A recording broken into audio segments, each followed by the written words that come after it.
Governor Whitmer, thank you for joining us. How are you doing this morning? You know, I'm hanging in there. That's my phrase for 2020. This has been a challenging year, but I am fine thanks to the state police and the FBI and the incredible work that they do. I'm sure you saw President Trump on Fox News and on Twitter last night says you're doing a terrible job and you owe him a thank you. Your response? You know what? He clearly didn't pay attention to what I said yesterday. I started with acknowledging the incredible work of the FBI and our state police. This was an unprecedented operation, and they worked and put themselves on the line to keep me and my family safe, and we are incredibly grateful. I also quoted Ronald Reagan. In his speech to the NAACP, he talked about groups like these, domestic terror groups, and how we owe them no safe harbor in this country. Bigotry and prejudice and violence is not acceptable.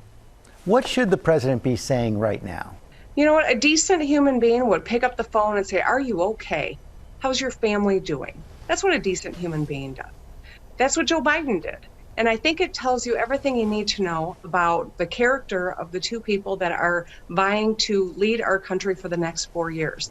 We are still in a health crisis. We are seeing record numbers being posted in many states. We are not done with COVID-19. In fact, the president himself has it. We've got to get our arms around this crisis so we can get our arms around our economy and make sure that people are safe.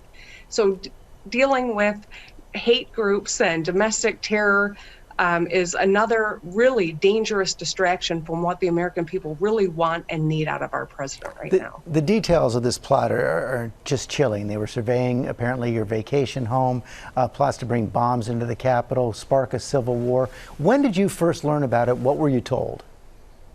You know, I can't go into too many details because, of course, it's about my security, and that's everything that's at issue right now. However, I can tell you that it came to my attention a number of weeks ago that my detail briefed me on it.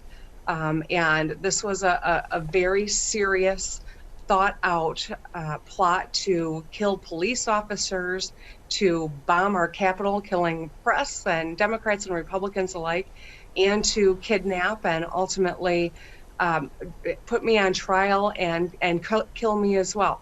These are the types of things you hear from groups like ISIS. This is not a militia. It is a domestic terror organization. We need to call it out, and people of goodwill on both sides of the aisle need to stand up and do the right thing here, because this should not stand in the United States of America in 2020. You've said the president is complicit with the extremists. Well, anyone who gives safe harbor to or encouragement to is complicit. And that's precisely what he did on the national stage in the middle of a presidential debate when he said, stand by. That was his message. It wasn't one of rebuke. It was one of rallying cry. And I think that's the dangerous part of this moment. Each time he has tweeted about me, each time that he has said, liberate Michigan, and said I should negotiate with the very people who were arrested because they're good people, that incites more domestic terror. And I'm not the only governor going through this. Certainly it's been worse for me than most, but it is not unique to me. It is not even unique to Democrats. This White House has a duty to call it out, and they won't do it. In fact, they encourage it. And that's precisely why, as a country, we have a choice between an incredibly decent human being in Joe Biden and what we've seen the last 4 years. We need someone who can unify us. We need someone who can lead us through these tumultuous times and find common ground.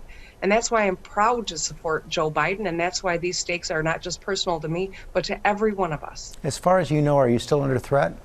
Actually, George, since he first called me that woman from Michigan, we saw an increase in hateful language in social media. And I think that it's incumbent on all of us to bear responsibility. Social media, the press, our leaders who have platforms. And so there is ongoing rhetoric. Even the president last night in this tweet storm won't stop attacking me. And I think that it's creating a very dangerous situation, not just for me, but for people in leadership roles who are trying to save lives all across this country. Governor Whitmer, thanks for your time this morning. Thank you, George.